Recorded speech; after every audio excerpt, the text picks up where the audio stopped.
கர்த்தருடைய பரிசுத்தமான நாமம் மகிமைப்படுவதாக. ஆசீர்வாதமான ஒரு புதிய நாளின் காலவேளை தேவன் காண செய்ததற்காக நன்றி சொல்லுவோம். இந்த நாள் ஆகஸ்ட் மாதம் 4ஆம் தேதி திங்கட்கிழமை காலவேளை. இந்த காலவேளையிலையும் தேவன் தந்த வேதத்தை நாம் தியானிக்கலாம். யோசுவாவின் புஸ்தகம் 22ஆம் அதிகாரம் 45 வசனங்களை உள்ளடக்கின ஒரு அதிகாரத்தின் கடைசி ஒரு வார்த்தை, கர்த்தர் இஸ்ரவேல் புத்திரருக்கு சொல்லியிருந்த நல்வார்த்தைகளில் ஒரு வார்த்தையும் தவறி போகவில்லை, எல்லாம் நிறைவேறிற்று. அருமையான வார்த்தை. கர்த்தர் தம்முடைய ஜனத்துக்கு சொன்ன எல்லா வார்த்தைகளிலும் ஒரு வார்த்தையை கூட தவறி போகலை, எல்லாம் நிறைவேறிற்றான். இந்த காலவெளியிலே கர்த்தரை நேசிக்கிற தேவ பிள்ளைகளாக இருக்கிற உங்களை பார்த்து வேதம் சொல்லுகிறதை சொல்லுகிறேன்.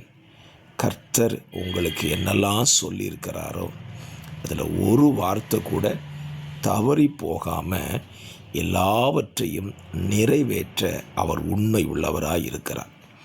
பல நேரத்தில் நமக்கு சிந்திக்க தோணும், ஏராளமான வார்த்தைகளை கேட்டிருக்கிறோமே, வசனங்களை கேட்டிருக்கிறோமே, இதெல்லாம் இன்னும் நிறைவேறலையே என்று சொல்லலாம். ஒரு காரியத்தை புரிந்து கொள்ளுங்கள்.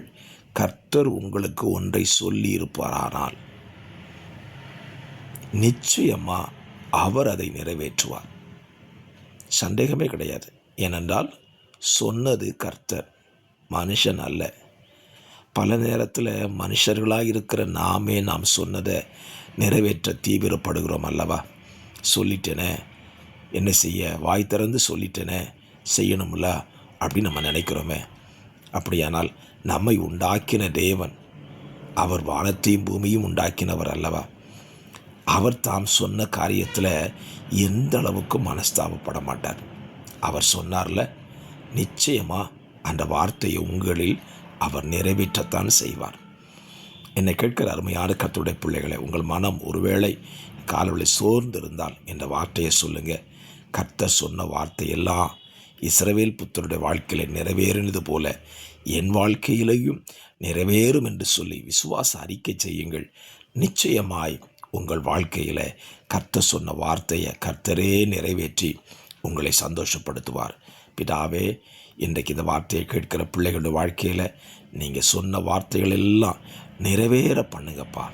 அப்படி செய்து உங்கள் பிள்ளைகளை சந்தோஷப்படுத்துங்க. உங்கள் நாம மகிமைப்படட்டும்.